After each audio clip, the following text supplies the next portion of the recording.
It's just to play, man. I think I have fun. I think the most important part when you play basketball is you want to have fun. I think that's the biggest thing for our team. Just make sure guys have fun, embrace the moment. Russ, what are your expectations personally? I mean, obviously the situation is much different.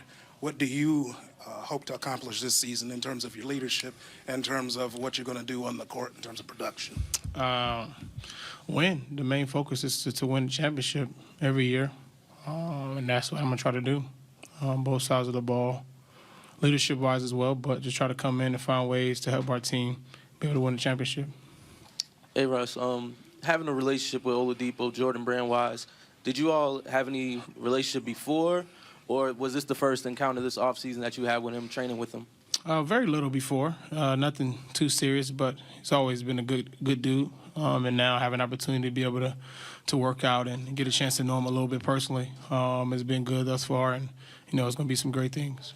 Russell, even going back to UCLA, you've never been the primary focus of the team for a full season. How do you see that working out, and is that something that you want to embrace? I don't know how it's going to work out. I'm going to just continue to do what I've been doing, come in and try to get better, lead our team. Russell, wait for the mic. Russell, a lot of fans are excited about the possibility of you and Oladipo playing together on the court. What dynamic do you think you two can bring other than just the sheer athleticism? Defensively, I think we can be the best defensive backcourt in the league just because we're able to do different things at our size and using our length and our speed. And I think that's the biggest part of it. Russ, what goes through your mind when you see the situation in Tulsa? It's obviously pretty close to here. And then also your thoughts on some of the stands that people like Colin Kaepernick are taking right now. I mean, I think it's very important. First, more importantly, I think a lot of people don't realize the families of all these young men, their mothers, their brothers, sisters, uncles. I think it's very important that we understand how important, the families feel throughout the situations. And me, being an African-American athlete and having a voice, I think it's important that, I make a stand and know that something has to change. I think, I don't have an answer. Obviously, nobody has an answer. If that's the case, we would have been fixed it. But I think it's important that, we try to figure out what we can do to help improve the things that's going on. Russell, you seem to thrive when playing with that big lineup of Steven Adams and Enes Kanter. As the point guard, is that a lineup that you prefer to play with?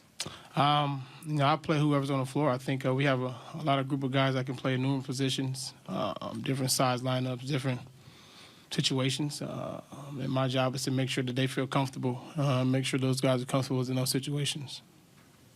Russell, back to the idea of protests just real quick. Are there challenges you face as an athlete trying to balance activism and just who you are? I think there's challenges in every aspect of everything. I think for me personally, me growing up in inner city, being able to see different things on a night in and day in and day out basis, that hit home for me. Just being able to see the different things that's going on globally and get an opportunity for other people across the world to be able to see it. And now I think it's getting to a point where obviously there's something that needs to be changed on that aspect. And, I'm going to use my voice as much as possible to be able to relay that message.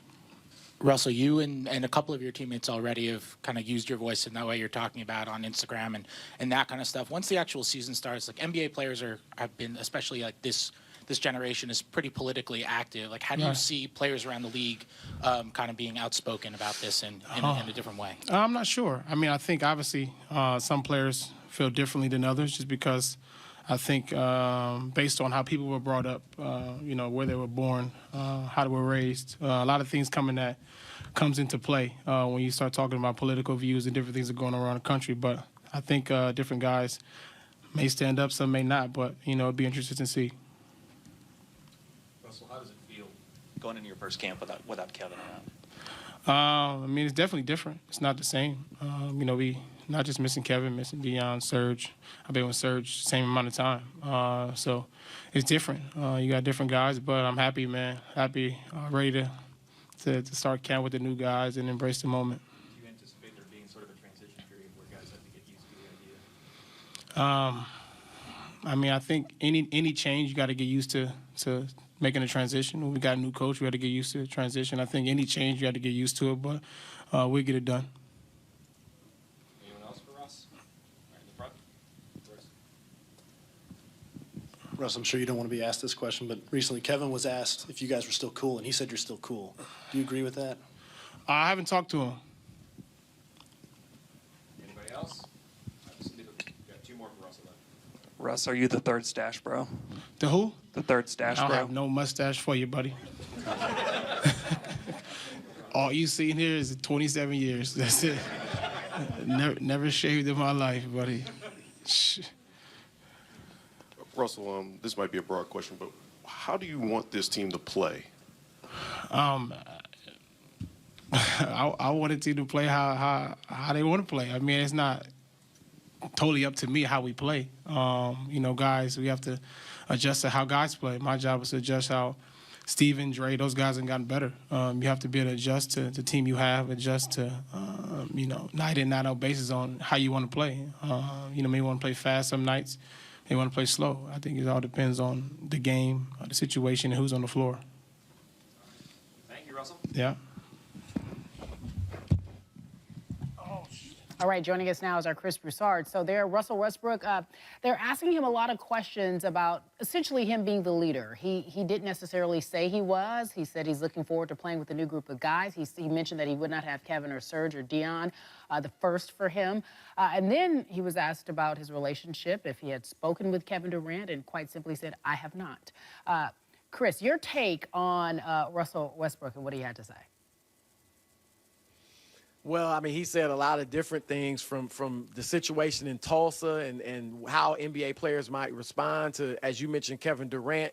I think what he said about Kevin Durant, that was very telling. I mean, it was short and to the point. I haven't talked to him, didn't say, but we're still cool or anything like that.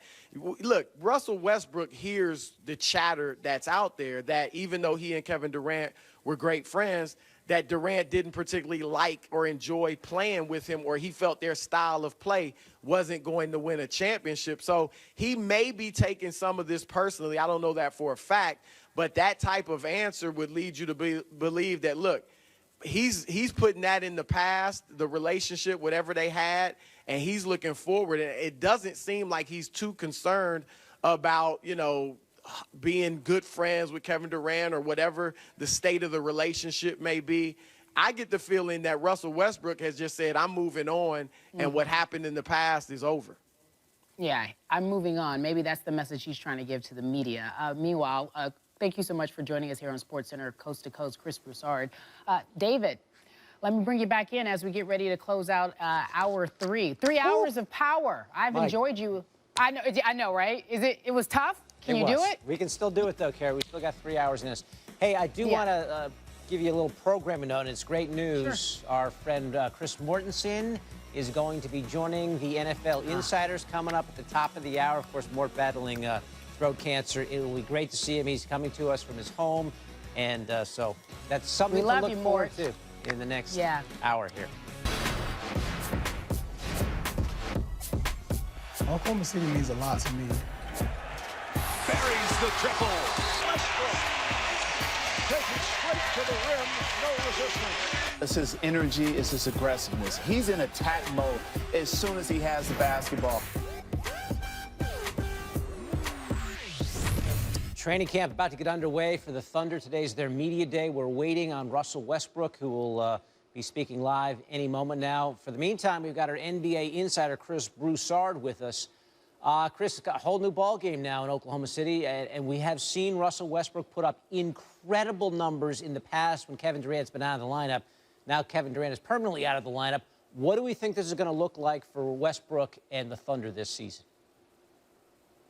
Well, I tell you what, they're excited in Oklahoma City within the organization. They really think they're going to have a good year. There's a buzz around the team. Now, look, they understand they lost one of the top 3 players in the world, so they know they're not going to be as good as they were. but they're excited to see this group come together. And obviously, it's Russell Westbrook's show now. A lot of people have talked about him being the MVP next season, the front runner.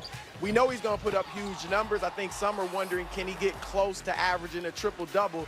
But this is what people need to realize.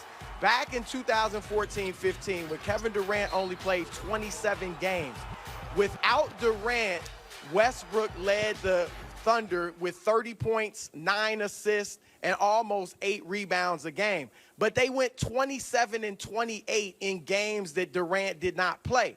You're not getting the MVP award if you don't win 50 games. So for them they need to have great success as a team for Westbrook to get in that MVP conversation. So we know he can put up big numbers individually, but can he lead this team to 50 or more wins and home court advantage in the first round of the playoffs? That is the big question. You know, when Kevin Durant signed with the Warriors, I think people thought, oh, boy, here we go. It's going to crumble for OKC. Now Westbrook, after next year, is going to leave, and then he decides to sign and re-up this summer. What was behind that? Why did Westbrook decide, I'm going to stay the course here in Oklahoma City? Well, he surprised a lot of people around the league. You know, the Lakers and the Knicks were gearing up. They really thought they had a great shot at getting him. And teams around the league thought those two clubs had a great shot at getting him.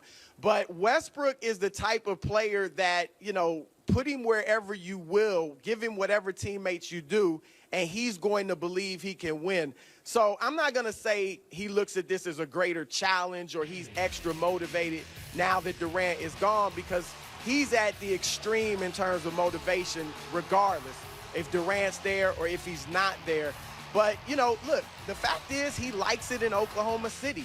He likes having his own team. He is not the type of player that's going to run and join another team. He's not looking to play with another star. He's going to take whatever hand he's dealt and believe that he can win deep into the playoffs. He's kind of like Allen Iverson in that respect. He's not going to go chasing rings. He's going to try to get it done wherever he's at, and obviously that's Oklahoma City.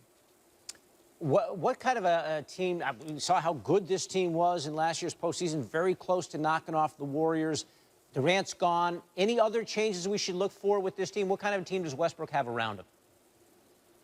Well, look, obviously you added Victor Oladipo, and with Westbrook and Oladipo as the guards, I mean, that is among the most athletic backcourts in the NBA. They're going to be quick. They're long. They should get a lot of steals. The problem is neither one of those guys is a great shooter. You got Anthony Robertson at the 3, we presume, not a great shooter. So they need to get some outside shooting. Now, on the positive, Steven Adams, you know, we saw him emerge in the playoffs last year. He probably will have a bigger role. We can see what he'll do offensively.